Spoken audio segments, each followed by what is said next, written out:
사실 오늘 말씀의 주제는 예전에 제가 수요예배 때 나누었던 이 설교의 주제인데요. 제가 한 주 동안 말씀을 위해서 고민하며 기도하다가 주님이 주신 마음이 있어서 또 전하게 되었습니다. 몇 년 전에 이 저희 교회 세겹줄 기도회 시간에 이 슬로우 영성이라는 책을 가지고 함께 나누었는데요. 제 기억에 정말 많은 사람들이 은혜 받고 좋아했던 그런 기억이 있습니다. 혹시 기억나십니까? 아무런 반응이 없는데요. 제가 간단하게 책의 내용을 요약해 드리면요, 이 슬로우 영성의 책의 내용은 이 현대인들이 삶 속에서 하나님과의 관계에 가장 방해되는 그 큰 적은 바로 바쁨과 분주함이라고 책에서 이야기하고 있습니다. 심지어 그 책에 보니까 심리학자 칼 융은 이렇게 설명하고 있는데요, 이 바쁨과 분주함은 악마에게서 온 것이 아니라 그 자체가 악마다라고 말할 정도로 이 분주함의 문제에 대해서 강조하면서 이 저자가 이야기하고 있습니다. 그래서 이 책의 주제는 뭐냐? 이러한 바쁨과 분주함에 우리가 맞서서 이 삶의 틈을 만들고 우리의 삶의 속도를 하나님께 맞춰서 더 중요한 하나님과의 관계 안에서 참된 쉼을 누리자라는 주제가 바로 이 슬로우 영성의 책의 내용의 요약이죠. 저도 그 당시 책 읽었을 때 정말 큰 은혜를 받았습니다. 깨달았던 게 뭐냐면 내 인생이 정말 분주했구나라는 것을 제가 깨닫게 되었고요, 하나님을 위한 일이었는데 이 분주함으로 인해서 하나님과의 관계에 어떤 문제가 있다는 것을 깨닫게 되는 중요한 시간이었습니다. 그리고 저는 이내 저의 삶의 패턴을 바꿔서 우선순위를 정비했고요, 삶의 공간을 만들려고 노력하면서 이 책의 내용처럼 살려고 정말 많은 노력을 했던 그런 기억이 있습니다. 아마 제 생각에는 많은 분들도 그 당시에 은혜를 받아서 이 슬로우 영성을 삶 가운데 시도해 보려고 노력했을 거라고 생각하는데요. 이 시간 냉철하게 우리의 몇 년 지난 삶을 좀 점검해 보기 원하는데, 그렇게 슬로우 영성을 가지고 은혜 받았던 우리의 삶을 지금 돌아봤을 때 우리의 삶의 분주함을 제거하셨고 우리의 삶 가운데 주님과 함께 동행하면서 지금 평안과 기쁨의 삶을 누리고 계십니까? 먼저 자진납세 드리면요, 저부터 솔직히 말씀드리면 저의 삶은 그러지 않았던 것 같습니다. 저는 주님을 위한 사역자로 헌신한 삶을 살고 있는데 저의 삶은 보통 아침부터 시작돼서 별다른 쉬는 시간 없이 늦은 저녁이나 밤까지 이어지는 경우가 대부분입니다. 그리고 심지어 이 교회에서 어떤 큰 행사가 있게 되면 훨씬 더 많은 일들이 저에게 찾아와서 이런 삶 속에서 이 삶의 틈을 만들기는커녕 오히려 너무나 바쁜 삶의 일정으로 인해서 이 제 마음의 평안과 기쁨을 잃을 때가 더 많았던 것 같습니다. 그런데 제가 말씀을 준비하면서 곰곰이 저의 인생뿐만 아니라 이 성도님들의 삶을 대해서 묵상해 봤는데 여러분의 삶도 마찬가지일 거라는 생각을 하게 되었습니다. 이 대부분 사람들이 가정을 섬기고 있습니다. 그런데 가정을 섬기는 일 가운데 이 소모되어야 하는 시간이 참 많이 있다는 것을 모두 알 것이고요, 더 나아가서 많은 분들이 이 가정을 케어하면서도 자신의 직장을 갖는 경우가 되게 많이 있습니다. 더 바빠지겠죠. 그리고 또 많은 분들이 이 주님을 사랑하는 마음으로 인해서 이 교회 사역에 동참하는 경우가 많이 있습니다. 다시 말하면 가정을 케어해야 되고요, 직장 생활도 해야 되고요, 더 나아가서 교회 사역까지 하게 된다면 당연히 매일매일의 삶을 정신없이 바쁘게 보낼 수밖에 없다는 것이죠. 그래서 우리 생각에 정말 물질적인 여유가 있거나 아니면 높은 위치에 올라가서 이 자유롭게 일정을 조절할 수 있는 사람이 아니면 우리의 삶 가운데 이 슬로우 영성을 적용하는 것이 불가능한 것처럼 여겨지게 될 수 있을 것 같습니다. 그런데 제 생각에는요, 혹여나 우리가 좀 더 자유가 주어지는 높은 위치에 올라가게 되더라도 여전히 우리는 그 자리를 지키기 위해서, 또 여전히 세상의 문화에 따라서 큰 성취를 위해서 이 바쁘게 살아갈 수밖에 없는 것이 우리가 살고 있는 지금 이 시대의 문화이고요.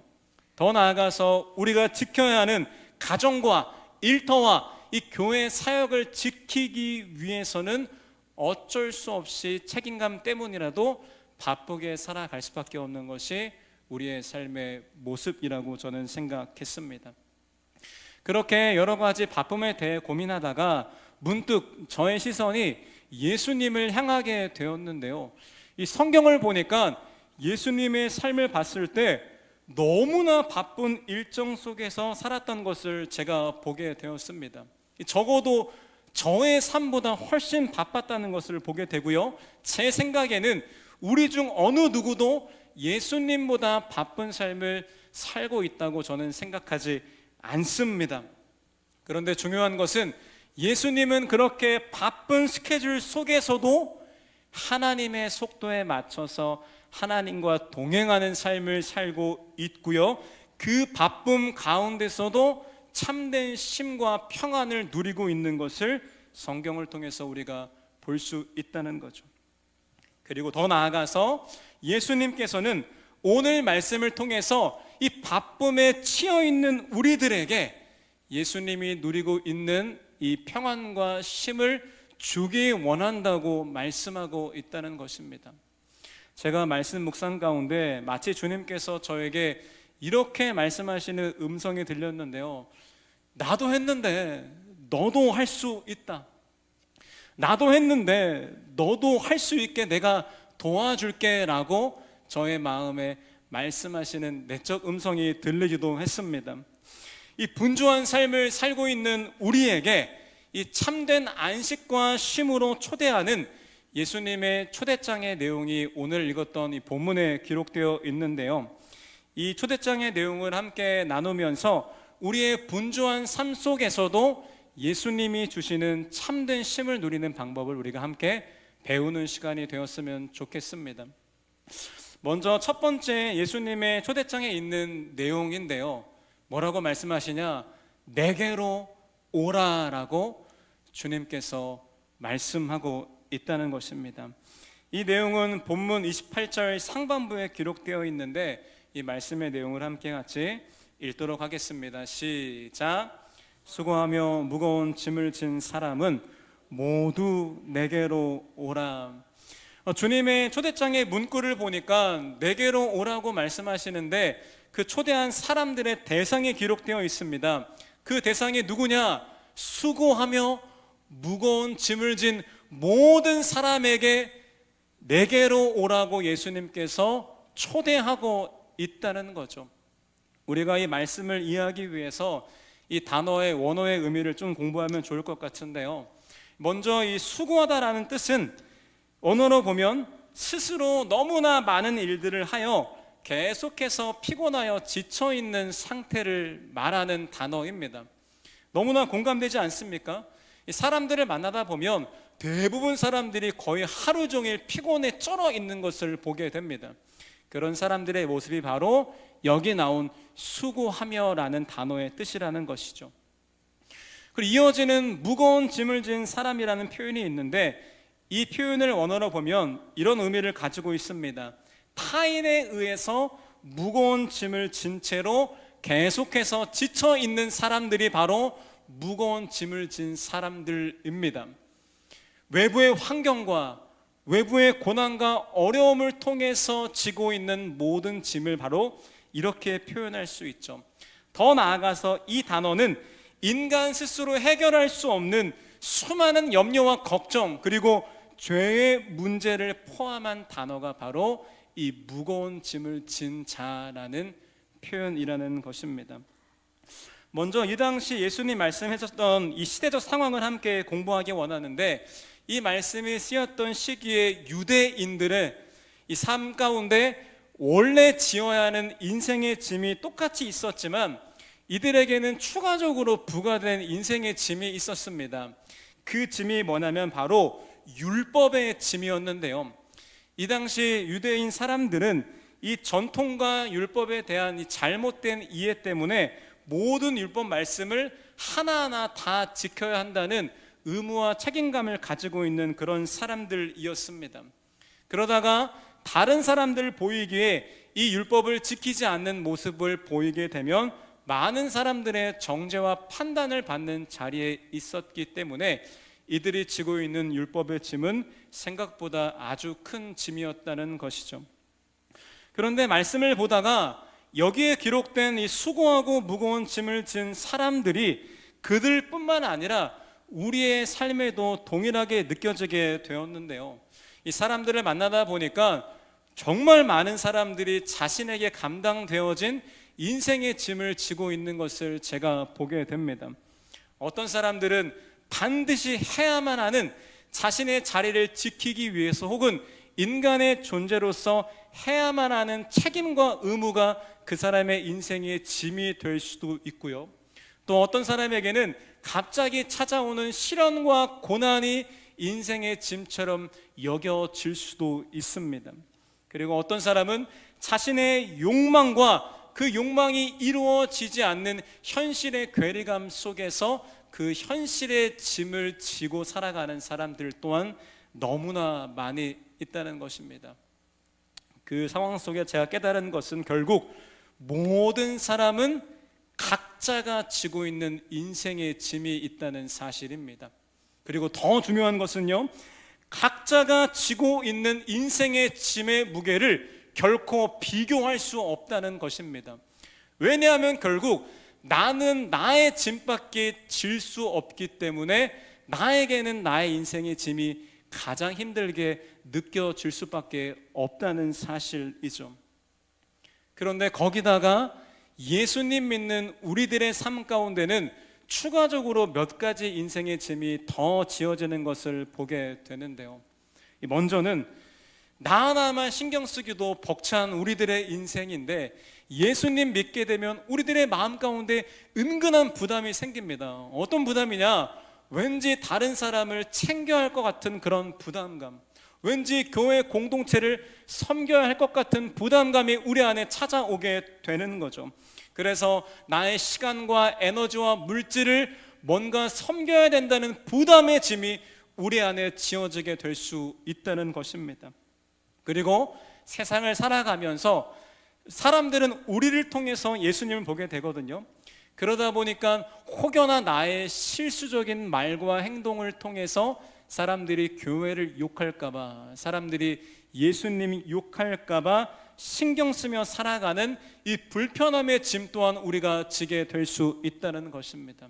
그리고 무엇보다 우리의 마음으로는 이렇게 말씀 들었을 때 말씀대로 살아가야지라고 생각과 결단은 하지만 그렇게 하지 못하는 현실 속에서 이 죄에 넘어질 때마다 느끼게 되는 정죄감의 짐이 우리의 삶에 부과될 수도 있다는 사실이죠.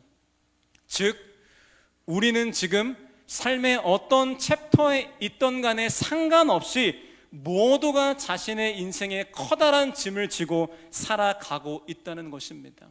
그리고 우리는 그 짐을 지고 살아가야 하기 때문에 어쩔 수 없이 바쁨과 분주함 속에서 파묻혀 있을 수밖에 없고요. 더 나아가서 우리가 직면하는 현실은 무엇이냐? 그렇게 나에게 맡겨진 인생의 짐을 내가 혼자 스스로 지고 살아가려고 해보지만 결국은 나 혼자서 그 인생의 짐을 질 수 없다는 현실을 마주하게 된다는 것이죠.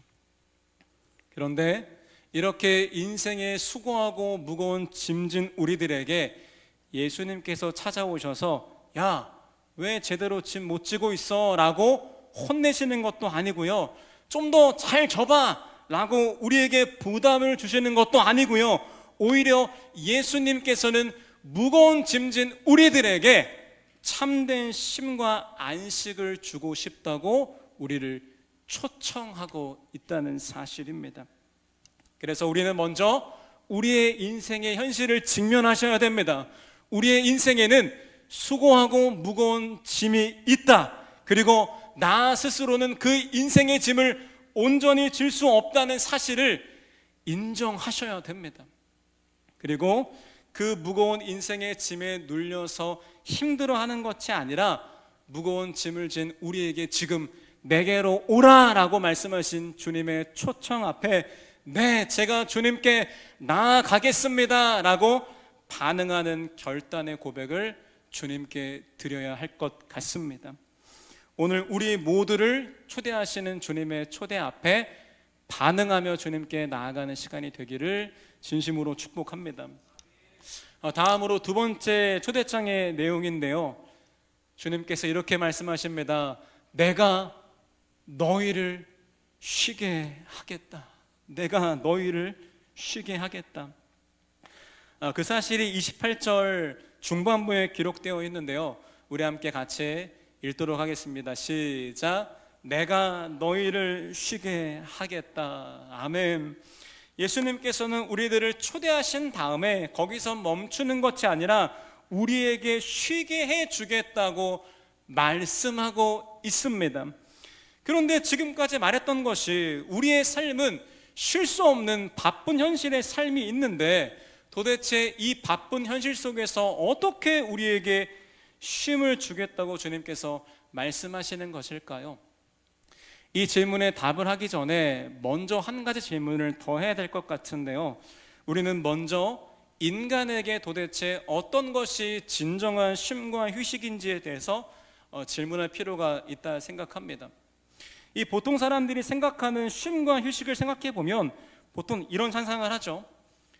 돈의 걱정 없이 시원한 해변가에 의자에 앉아서 먹고 싶은 거 다 먹고 아무 때나 자고 놀고 싶은 거 다 할 수 있는, 아무런 부담 없이 원하는 대로 하는 것을 대부분 사람들이 떠올리는 쉼의 모습이라고 생각합니다. 물론 우리의 인생 속에서 이런 쉼도 너무나 필요하고요, 있어야 된다고 생각합니다. 그런데 중요한 것은 이렇게 자유롭게 놀고 먹고 자는 것으로 보내는 쉼과 휴식은 우리에게 일시적인 회복은 줄 수 있거든요. 그런데 이 시간이 길어지게 되면 오히려 우리 마음에 참된 힐링이 찾아오기보다 오히려 우리 마음에 무기력함과 공허함이 찾아온다는 것을 경험하신 분들은 다 알 거라고 생각합니다. 제가 우리 교회 사역을 다시 오기 전에 저에게 정말 오랜만에 한 2주간 쉬는 이 방학 같은 시간이 있었거든요. 근데 그때 해보고 싶기도 했고요, 이 말씀을 테스트해보기 위해서 이 2주의 기간 동안 제가 한번 제 본능대로 휴식을 취하는 시간을 가져보았습니다. 집에 있으면서 먹고 싶은 거 매일 계속 시켜 먹고요, 그리고 졸리면 자고 심심하면 놀고 남는 시간은 다 유튜브와 넷플릭스 드라마를 정주행하는 시간으로 꽉 채우는 시간을 보내게 되었습니다. 그 결과 어땠을까요? 이틀까지는 진짜 좋더라고요. 그래서 제 마음속에 이런 생각했습니다. 이게 진짜 인생의 쉼이다라는 생각이 들 정도로 너무나 좋았는데요, 이틀이 지나고 3일째가 되는 순간부터 제 마음에 찾아오는 감정은 무기력함과 우울함과 공허함이었습니다. 그리고 시간이 지나면서 제 머리가 너무 아파서 이 생활을 그만두고 싶은데요, 어느새 이 며칠 동안 미디어에 중독되어 버려서 멍 때리며 유튜브를 계속 보고 있거나 이 드라마를 계속 보고 있는 저를 발견하게 되었습니다. 그 느낌이 지금도 생각나는데 정말 불행하다 느낄 정도로 비참한 그런 감정이었습니다. 이처럼 우리가 생각하는 이런 육신의 쉼과 휴식은 우리에게 일시적인 휴식을 줄 수 있지만 궁극적으로는 우리의 몸과 마음을 더 지치게 할 수 있다는 것입니다. 그렇다면 우리의 질문은 이것이겠죠. 그렇다면 인간에게 참된 쉼을 주는 것은 도대체 무엇일까? 인간에게 참된 회복을 주는 것은 도대체 무엇일까 고민해 봐야 하는데요, 그 답은 바로 관계라고 저는 생각합니다. 더 길게 말하면 진실한 사랑의 관계라고 저는 생각합니다. 세상에서 가장 긴 행복 탐구 보고서라는 책이 있는데 그 책에 보면 이 하버드 대학교에서 1938년부터 시작해서 지금까지 거의 80년 넘는 기간 동안 진행되고 있는 인간의 행복에 대한 연구가 있는데요. 그 연구를 보니까 인간은 결국 관계를 통해서 행복을 느낄 수 있다고 우리에게 말해주고 있다는 거죠. 그런데 재미있는 것은 행복을 위한 관계는 관계의 숫자가 아니라요, 얼마나 그 관계가 진실된 관계냐에 따라서 그 관계가 우리에게 참된 회복과 행복을 줄 수 있다고 이 책에서 이야기하고 있습니다. 그런데 재미있는 것은 우리가 믿고 있는 성경에서도 동일하게 말하고 있는데요, 인간의 행복, 인간이 누릴 수 있는 참된 쉼은 성경에서 오직 사랑의 관계를 통해서 올 수 있다고 이야기하고 있습니다. 왜냐하면 애초에 하나님께서 인간을 창조하신 목적 자체가 이 사랑의 관계이기 때문에 인간은 누구나 존재적으로 본능적으로 이 사랑의 관계를 통해서 행복을 느끼고요, 이 사랑의 관계를 통해서 참된 회복을 경험할 수 있다는 것이죠. 그런데 우리에게 찾아오는 문제가 있는데요, 우리가 살고 있는 세상에서는 우리의 삶을 온전히 채울 만한 사랑의 관계를 경험하기가 쉽지 않다는 것입니다. 왜냐하면 우리가 살고 있는 세상은 사탄이 공중권세를 잡고 있는 세상의 모습이기 때문인데요, 사탄의 권세 아래에 있는 이 세상에는 서로가 서로를 진실한 사랑으로 대하는 경우가 별로 없습니다. 오히려 세상적 기준에 근거해서 비교와 경쟁에 승리하기 위해서 서로가 서로를 판단하고 정죄하고요, 자신의 이익을 위해서 오히려 관계를 이용하는 경우가 너무나 많이 있다는 거죠. 즉, 우리가 마주하게 되는 대부분의 인간 관계는 조건적인 관계가 될 수밖에 없다는 것입니다. 그리고 그 조건적인 부분이 사라지게 된다면 언제든 그 관계가 끊어질 수 있는 일시적인 관계가 우리가 대부분 직면하게 되는 인간관계의 모습이라는 것이죠. 몇 가지 예를 들어보면요, 우리 주변에 가까이 하는 친한 친구들과 사람들이 있죠. 왜 우리가 그들과 친해졌을까요? 분명히 사소한 것이라도 이유가 있을 수밖에 없는데요, 성격이 나랑 잘 맞거나 아니면 어떠한 인간적인 매력을 느꼈기 때문에 친하게 지낼 수 있는 것입니다. 저도 그런 수많은 관계가 있었는데 이 시간이 지남에 따라서 교집합이 사라지게 되니까 너무나 순식간에 끊겨지는 인간관계를 너무나 많이 경험했습니다. 그리고 우리 생각에 좀 더 온전한 사랑의 관계가 있어야 되는 이 가정 안에서도 어느 순간 세상의 기준이 들어오게 되어서 이 관계의 금이 깨지는 것을 보게 됩니다. 어느새 남편과 아내가 이 돈 때문에 어떤 세상 가치 때문에 싸우는 것을 보게 되고요, 또 학교 성적이라는 이 조건 때문에 부모님들과 아이들이 싸우게 되는 현장을 우리 주변에서 너무나 쉽게 보게 된다는 것입니다. 그리고 온전한 사랑으로 하나 되어야 하는 이 교회에서도 세상적 기준이 들어오게 되어서 이 안에서 진실한 사랑의 관계가 점점 작아지고 있는 것을 보게 됩니다. 이 교회 안에서도 서로가 서로를 판단하게 되고요, 서로에게 상처를 주게 되고요, 나와 맞지 않는 사람에 대해서 불평하며 이 관계 안에 점점 사랑이 말라지게 된다는 것이죠. 그래서 이 사람과의 관계는 우리 안에 분명한 행복을 줄 수 있지만 정직하게 고민해 보면 이 사람과의 관계는 우리 안에 행복과 힐링만을 주기보다 오히려 부담과 스트레스를 줄 때가 더 많다는 사실입니다. 그래서 예수님의 약속은 무엇이냐? 이런 세상적 관계만을 축복하겠다 이 말씀이 아니라 오히려 예수님은 완전한 예수님과의 사랑의 관계로 지금 우리를 초청하고 있다는 사실입니다.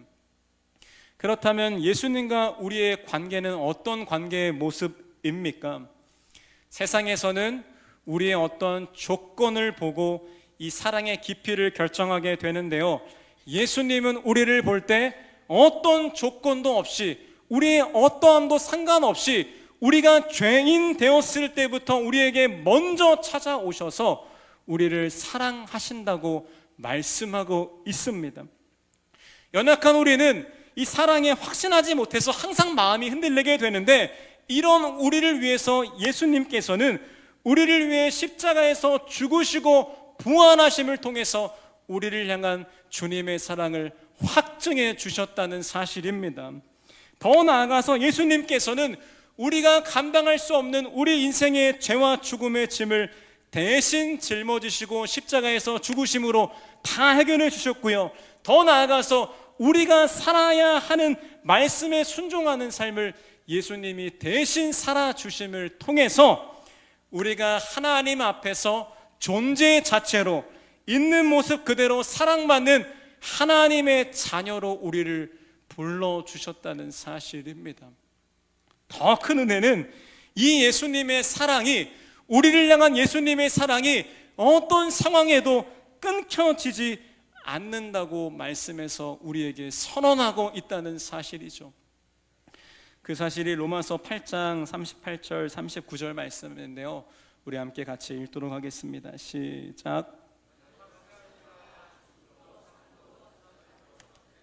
현재 일도 장래 일도 능력도 높음도 깊음도 그 밖에 어떤 피조물도 우리를 우리 주 예수 그리스도 안에 있는 사랑에서 끊을 수 없습니다. 아멘. 이것이 바로 조건 없는 영원한 완전한 우리를 향한 예수님의 사랑의 모습이라는 것입니다. 여러분, 그래서 우리가 이 예수님을 우리의 인생의 주인이요 구원자로 믿고 영접한다면 우리를 있는 모습 그대로 사랑해 주시는 이 주님의 사랑을 실제로 경험할 수 있게 되고요, 이 사랑 안에서 우리는 어떤 삶의 상황 속에서도 참된 쉼을 누릴 수 있게 되는 것입니다. 그런데 문제는 무엇이냐? 이 복음의 소식에 대해서 우리가 너무나 많이 들었기 때문에 이 복음을 들어도 우리의 감정으로 와닿지 않는 순간이 너무나 많이 있다는 것입니다. 그런데 여러분, 중요한 것은요, 우리가 주님의 사랑을 누릴 수 있다는 이 사실은 우리의 감정이 아니라 하나님의 약속으로 받아들여야 하는 것이라는 사실이죠. 예를 들어 보면요, 부모님의 건강한 가정 안에 부모님의 사랑은 보통 자녀를 향해 있을 것입니다. 근데 자녀의 마음에 어려운 일이 찾아왔어요. 혹은 이 자녀의 마음에 이 부모에 대한 어떤 불만이 찾아왔어요. 그렇다면 그때에는 부모님의 사랑을 자녀들이 느끼지 못하는 순간이 찾아올 수 있겠죠. 혹은 그 사랑의 관계가 너무 길어지다 보니까 그 사랑을 아이들이 감정으로 느끼지 못하는 순간이 찾아올 수 있습니다. 그렇다고 해서 부모님의 사랑이 사라진 것일까요? 그것은 아닙니다. 다시 말하면 그 사랑을 판단하기에 우리의 감정은 너무나 얄팍하고요, 우리의 감정은 신뢰할 만한 것이 결코 아니라는 사실이죠. 그래서 이 복음의 사실, 우리가 존재 자체로 사랑받게 되었다는 이 복음의 사실은 우리의 감정이 아니라 주님의 약속으로 받아들일 때에 그때 우리가 이 사랑의 관계를 누릴 수 있게 된다는 사실입니다. 그리고 우리는 이 사랑의 관계를 누릴 수 있는 삶의 공간을 만들어야 됩니다. 바쁜 일정 속에서 시간 못 낸다, 그렇다면 하루에 5분도 괜찮습니다. 하루에 10분도 괜찮습니다. 매일매일 삶 가운데 하나님의 사랑, 존재 자체로 사랑해 준다는 이 복음의 소식을 기억할 수 있는 순간의 공간을 만들어 그 사랑 안에 거한다면 우리는 사랑 안에서 참된 쉼을 경험할 수 있게 된다는 것이죠. 그래서 저도 하루의 바쁜 일상 속에서 매일매일 주님의 사랑의 관계에 집중하는 시간을 만들게 되었는데요, 보통 바쁜 일상 속에서 제 마음이 흔들리게 되면 저는 잠깐 일을 멈춥니다. 그리고 핸드폰 알람에 짧으면 10분, 길면 20분 맞춰 놓습니다. 그리고 그 알람을 옆에 둔 다음에 미디어와 차단한 채로 자유롭게 주님의 사랑을 묵상하는 시간을 갖게 되는데요, 어느 순간에는 가만히 의자에 앉아서 주님의 사랑을 묵상하기도 하고요, 어느 순간에는 주님을 향한 사랑의 찬양을 듣기도 합니다. 어느 순간에는 걷기도 하고요, 어느 순간에 토설하며 기도하기도 합니다. 그런데 중요한 것은 방식의 차이가 아니라 그 시간만큼 저의 모든 관심은 주님을 통한 나의 기도 제목의 응답이 아니라, 문제의 해결이 아니라 나를 사랑하시는 주님의 사랑에만 나의 마음을 온전히 집중하는 시간을 가져보는 거죠. 그렇게 주님의 사랑에 집중하는 시간을 가졌을 때 처음 우리에게 오는 감정은 저항감이 찾아올 확률이 높습니다. 순식간에 우리 안에 저항감이 찾아오고 복잡한 마음이 찾아오고 우리 안에 의심이 찾아올 수 있습니다. 하지만 그때 그 마음을 누르는 것이 아니라 그게 나인 것을 인정하셔야 됩니다. 그런데 그 시간이 지난 다음에는 그렇게 엉망진창인 나조차도 사랑하시는 주님의 사랑의 빛이 그 혼란의 어둠을 뚫고 나에게 찾아오는 것을 느끼게 된다는 것입니다. 저는 어제도 그런 시간을 갖게 되었는데 말씀을 준비하다가 제 마음에 낙심이 찾아오는 순간이 참 많이 있거든요. 그때 제가 15분을 마치면서 주님의 사랑에 집중했더니 정말 신기하게 그 짧은 시간이지만 주님의 사랑 안에서 제가 다시 일어나 맡겨진 일들을 감당할 수 있는 힘을 공급받았던 기적을 제가 누리게 되었다는 사실이죠. 사랑하는 여러분, 인간에게 참된 쉼은 결국 사랑의 관계입니다. 그래서 여러분 주변에 좋은 사람들과 좋은 인간관계를 많이 누리게 되시기를 진심으로 축복합니다. 그러나 중요한 것은 결코 조건적이지 않고 변하지 않고 우리를 온전히 회복시킬 수 있는 유일한 관계는 그 사람들과의 관계가 아니라 예수님과의 사랑의 관계라는 것을 기억하셔야 됩니다. 그래서 우리를 쉬게 해준다고 말씀하시는 이 주님의 초대 앞에 네 주님 라고 반응하면서 여러분 하루에 5분 하루에 10분이라도 시간을 내서 주님의 사랑 안에 거하는 시간을 갖는다면, 주님의 사랑에 집중하는 시간을 갖는다면, 그 시간이 매일매일 쌓여가게 된다면 그 사랑 안에서 정말로 참된 쉼을 누리는 그 은혜를 경험하게 될 것입니다. 마지막으로 초대장에 담긴 이 세 번째 내용인데요, 주님께서 우리에게 이렇게 말씀하십니다. 나의 멍에를 메라 라고 말씀하십니다. 나의 멍에를 메라. 그 사실이 본문 29절에 나와 있는데요, 우리 함께 같이 읽도록 하겠습니다. 시작.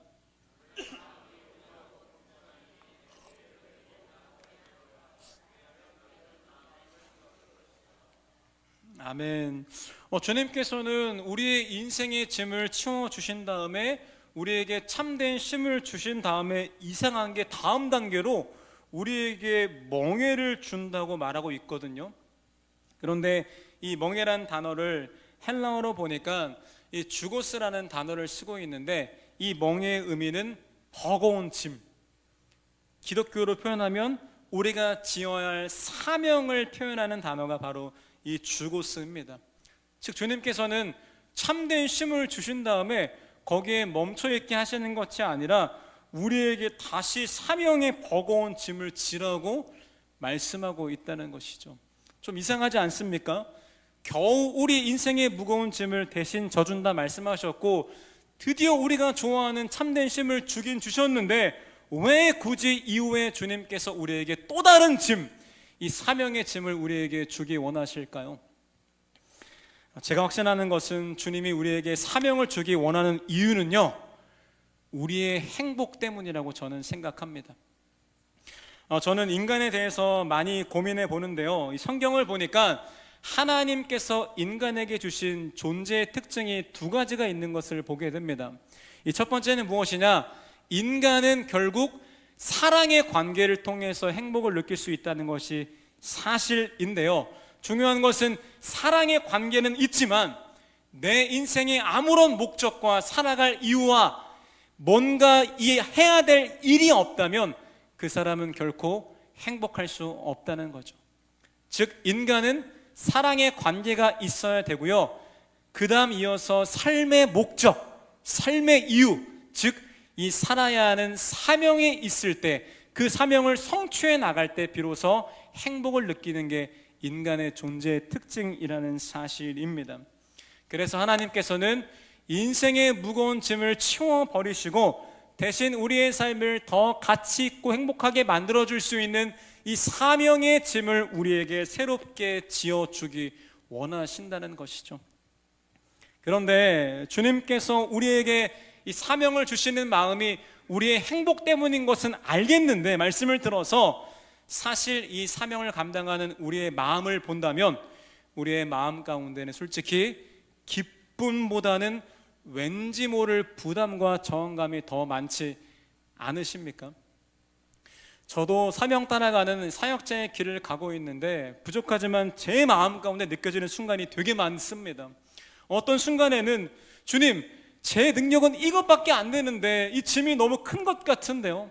주님, 이 짐은 제가 못할 것 같은데요 라고 느껴지는 순간이 저에게 정말 많이 찾아온다는 거죠. 그런데 이런 순간이 찾아올 때 우리가 예수님이 우리에게 주기 원하시는 이 사명의 멍에가 뭔지를 온전히 이해할 수 있어야 되는데요, 이것을 이해하기 위해서는 이 멍에가 어떻게 생겼는지를 우리가 볼 수 있어야 됩니다. 사진 한번 보여주시겠어요? 이 사진의 가운데 나무에 있는 게 바로 이 시대에 사용했던 멍의 모습인데요, 즉 이 멍에라는 것은 이 소 두 마리가 함께 목에 고정하는 나무 막대가 멍에라는 것이죠. 즉 두 마리가 함께 무거운 것을 끌도록 하는 것이 이 멍에의 특징이라는 것입니다. 주님께서는 우리에게 사명의 멍에를 주시는데요, 그저 주님을 위해서 일해라, 교회 위해 섬겨라 라고 말씀하시면서 우리를 혹사시키고 그저 우리를 방관하시는 것이 아니라 친히 예수님께서 이 멍의 한쪽 부분에 들어가셔서 우리와 함께 이 맡겨진 사명을 감당해 주신다고 약속하고 있다는 사실입니다. 즉 정리하면요, 우리는 주님을 위해서 사명을 감당하는 것이 아니라 주님과 함께 사명을 감당하는 삶을 살아야 한다는 것이죠. 정서적으로 건강한 제자라는 책을 썼던 이 피터 스카지로 목사님의 삶의 얘기를 나누기 원하는데요, 이 목사님은 어릴 때부터 교회에서 자라면서 많은 말씀을 또 배우게 되었고요, 결국 부르심에 따라서 이 목사의 길을 걷게 되었습니다. 그런데 이 목사님이 개척하기 어려운 뉴욕 지역에 개척하게 되었는데 6년 만에 700명이 넘게 되는 엄청난 부흥을 경험하게 되었습니다. 그런데 그렇게 열심히 바쁘게 교회 부흥만 위해서 사역했는데 교회에 작은 문제가 터지자마자 교회가 와르르 무너지게 되었고요, 심지어 그 목사님의 아내까지도 교회를 떠나겠다고 이야기하는 그런 상황이 찾아오게 되었던 거죠. 그때 이 목사님은 모든 것이 지친 상태에서 다 내려놓고 다시 예수님께 집중하고 이 말씀으로 돌아가는 시간을 가졌는데요, 그때 이 목사님이 말씀을 통해서 자신의 삶의 결정적인 문제를 발견하게 됩니다. 그 문제가 무엇이냐? 자신은 지금까지 하나님을 위해서 열심히 일했던 사람이었지만 결코 하나님과 함께 일했던 사람은 아니었다는 사실이라는 것이죠. 다시 말씀드리겠습니다. 지금까지 하나님 위해서 열심히 분주하게 살았던 사람이었지만 결코 이 목사님은 하나님과 함께 했던 사람은 아니었다는 사실입니다. 그 뒤에 이 목사님은 자신의 한계를 깨닫고 인정하며 하나님을 위한 사역보다 하나님과 함께하는 사역에 집중하기 시작했습니다. 그리고 자신의 속도를 낮추고 하나님께 맞춰서 하나님과 하루하루 사명 감당하다 보니까 그 사명 안에서 행복을 누리게 되었다는 그런 이야기였습니다. 여러분, 만약에 우리의 사명을 감당하는 이유가 누군가를 위한 사명이라면 우리는 지칠 수밖에 없습니다. 보통 교회를 보면 많은 사람들이 섬길 때 이런 이유를 말하거든요. 목사님이 하라고 했어요. 목자님이 하라고 했어요. 목녀님이 하라고 했어요. 열심히 일하죠. 근데 사역하다가 지치게 되면 그 모든 불평이 결국 목사님과 목자, 목녀님을 향하게 되는 것을 보게 됩니다. 심지어 어떤 사람은 주님을 위해서 섬기거든요. 그런데 열심히 섬겼음에도 불구하고 내가 원하는 대로 인생이 풀리지 않거나 내 인생에 고난이 찾아온다면 그때 모든 원망하는 마음은 결국 주님을 향하게 될 수 있다는 사실입니다. 그러나 누군가를 위한 사명이 아니라 주님이 나에게 주신 사명이고 그 사명을 주님과 함께 감당하는 사명이라면 우리는 그 모든 과정 속에서 주님의 일하심을 느끼며 그 안에서 참된 기쁨을 경험할 수 있게 된다는 사실입니다. 한때 제가 어떤 청년 한 명과 새벽 기도 후에 러닝을 했던 그런 시간들이 있었습니다. 기도 끝나고 저기 옆에 있는 매화동산에 가서 같이 러닝했는데요. 그때 그 청년이 저에게 이런 얘기를 하더라고요. 목사님, 이상하게 혼자 뛸 때는 진짜 힘들고 지쳤는데 왜 여기서 뛰면 뭔가 안 힘들죠? 이렇게 저에게 질문하더라고요. 제가 뛰는 가운데 이렇게 대답했습니다. 그거는 같이 뛰어서 그래 라고 대답했죠. 그러니까 청년이 맞아요 라고 대답하더라고요. 다시 말하면 우리가 서로 함께 뛰면서 서로의 속도를 맞춰주기도 하고 한 사람이 힘들면 한 사람이 기다려주기도 하면서 서로 격려하며 뛰기 때문에 혼자 뛰는 것보다 훨씬 더 기쁘고 훨씬 더 멀리 뛸 수 있게 되었다는 사실입니다. 예수님과 함께 멍에를 지는 삶이 이와 똑같은 모습인데요. 연약한 우리가 혼자 멍에를 지게 된다면 우리는 넘어지고 쓰러질 수밖에 없습니다. 그런데 우리가 사명의 멍에를 지는 순간, 힘들어 포기하고 싶은 순간에 옆에를 보니까 예수님이 멍에를 함께 지고 있는 것을 보게 되죠. 근데 그 예수님은 쓰러져 있는 우리에게 혼내고 뭐라는 것이 아니라 오히려 우리를 격려하는 것을 볼 수 있는데요. 왜냐하면 주님의 성품 때문인 것을 우리가 29절 말씀을 통해서 볼 수 있습니다. 같이 읽겠습니다. 시작. 나는 마음이 온유하고 겸손하니. 우리와 멍에를 지는 예수님은 온유하고 겸손한 분이어서 넘어진 우리를 다그치지 않으십니다. 우리를 격려하시고요, 오히려 주님께서 쓰러져 있는 우리를 함께 짊어지고 그 사명의 멍에를 지며 나아가고 계신다는 사실입니다. 그리고 주님은 결코 지치지 않으시기 때문에, 주님은 결코 우리를 포기하지 않으시기 때문에 우리가 주님께 붙어 있기만 하면 결국 우리는 우리에게 주어진 사명의 길을 완주할 수 있게 된다는 사실입니다. 그래서 주님이 우리의 멍에를 함께 지어주시기 때문에 이 성경에서는 이 멍에에 대해서 이렇게 표현하고 있습니다. 30절 말씀인데요, 우리 함께 읽겠습니다. 시작. 내 멍에는 편하고 가볍다. 예수님께서 함께 지어주기 때문에 그 사명의 멍에는 가벼울 수밖에 없습니다. 주님이 함께 응원하고 동행하기 때문에 그 멍에는 편할 수밖에 없습니다.